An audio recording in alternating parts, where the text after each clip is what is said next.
Well, hello there. How is everyone? Okay, well, counting down 2025, and I'm right here to say, count it down with you. We're going to count it down with you. But today, a reminder today is the third day of Kwanzaa. You know what Kwanzaa is. We all know what Kwanzaa is. Kwanzaa, Kwanzaa. Kwanzaa is an African cultural celebration. Well, we can say African American, or you want to say Black cultural celebration. It has nothing, absolutely nothing to do with religion at all.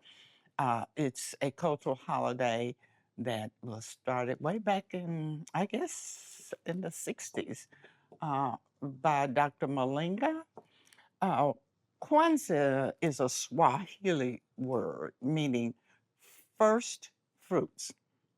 We'll get more into that. But what I wanted to do is, since today is the third day of Kwanzaa, and I don't have my African clothes on, I wish I did, but a lot of times we don't necessarily need to have that outward African look as long as we have that conscious African consciousness.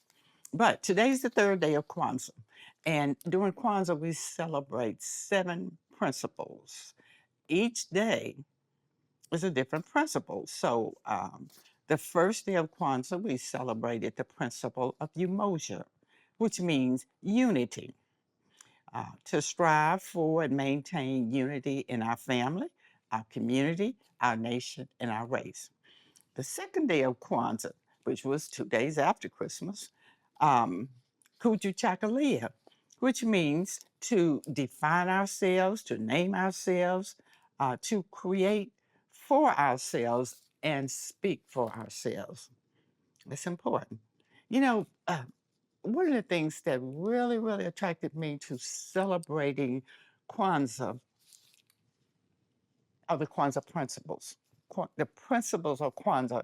And as I go through these, I want you to think about if we would just practice the principles of Kwanzaa every day, not just during the 7 days after Christmas, which is the official Kwanzaa holiday, but if we could practice the 7 principles of Kwanzaa each and every day, how far would we be economically? How progressive would we be educationally? How progressive and economically advanced would we be as just as Black people? Culturally um, advanced. So let's just think about these principles as I go through it. So today we're on the third day of Kwanzaa. Ujima, which means collective work and responsibility to build and maintain our community together and to make our brothers and our sisters programs or problems our problems and solve them together. Again, collective work and responsibility. It's not one of the things that we find in African culture. Individualism is almost, is practically non-existent. It's all about collective work, the work of all to contribute to the whole. Everyone pitches in and work together to make things happen. Uh, and everyone takes on the responsibilities or issues of brothers and sisters or your neighbors who brothers and sisters, same thing. So the fourth day of Kwanzaa, Ujamaa, cooperative economics. That means to build and maintain our own stores, to build and maintain our own shops and other business, and to profit from them together. Now, isn't that something? Just think if we did that. What would our community look like if we practice Ujamaa, Ujamaa, cooperative economics? That would mean that would be a game changer in our community. The dollar would turn around more times than it does in our community. Now, let's go to The fifth day of Kwanzaa, which is Nia. Nia means purpose, to make our collective vocation the building and developing of our community in order to restore our people to our traditional greatness. So, what is our purpose? The word Nia means purpose, Nia.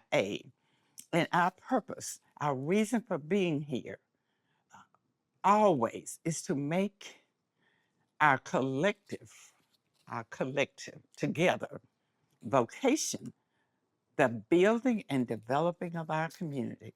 We can't pass that off on anyone else. Oh, yeah, there's some others that can contribute, but that should be our purpose, to make sure that we can develop our community so that we can restore our people to our traditional greatness. And of course, we don't need to talk about how great we are because we know our history. All right, so now we got the sixth day of Kwanzaa, which is Kuamba. That means creativity. Kuamba means do to do always as much as we can in the way that we can in order to leave our community more beautiful and more beneficial than we inherited it.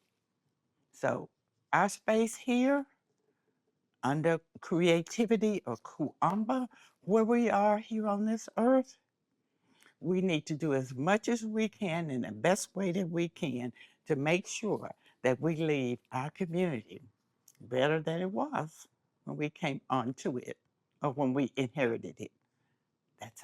That is a tall order. So that means we should be striving toward kuamba or creativity every single day. Now, the seventh principle of Kwanzaa is Imani, Imani, which means what? Faith.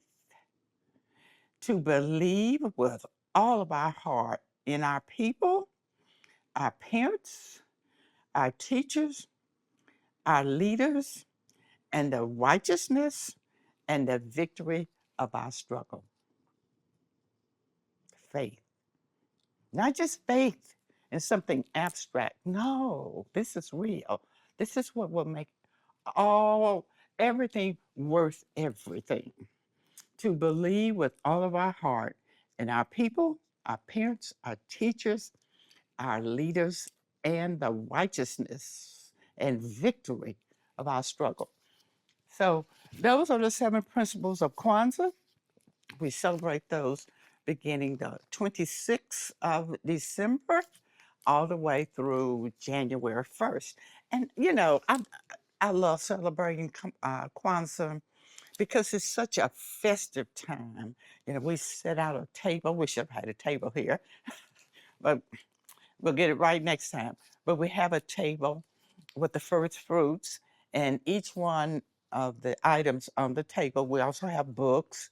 Uh, we have the corn maze. We have different African artifacts.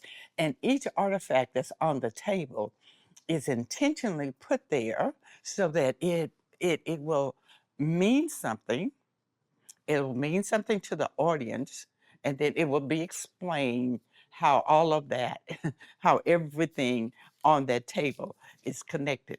But that is a wonderful time, January 26th through July 1st. So let me add one other thing about the Kwanzaa celebration. We always have a program. We always have a Kwanzaa program. And I'm sure you've gone to many Kwanzaa programs. Um, Sometimes there are two or three on any given day. That's how important some of us view our culture and celebrating and observing our culture is that as soon as Kwanzaa come around, or as soon as December 26th rolls around, we are out with our Kwanzaa table. We're out with our Kunara. And it is so important that people do understand Kwanzaa is not about religion. It's about celebrating our culture, celebrating who we are, celebrating the principles that we believe in that will cultivate our race, unite our race, bring out the creativity in our race. It's all about that. One of the things I love in our Kwanzaa program, we always recite the African pledge. That's very important, is to recite the African pledge. In addition to that, we light the Kwanzaa candles. We light the Kwanzaa candles. So in every night of the 7 days or day, whenever, during each day of Kwanzaa, a different Kwanzaa, different candle is lit. So it's the program is culturally intense because there is meaning attached to every aspect of it. So it's so intense that I think it would be a great asset, a great component to any multicultural class, history class. It would just be a great component to that. One other thing that we do um, in our Kwanzaa program, we have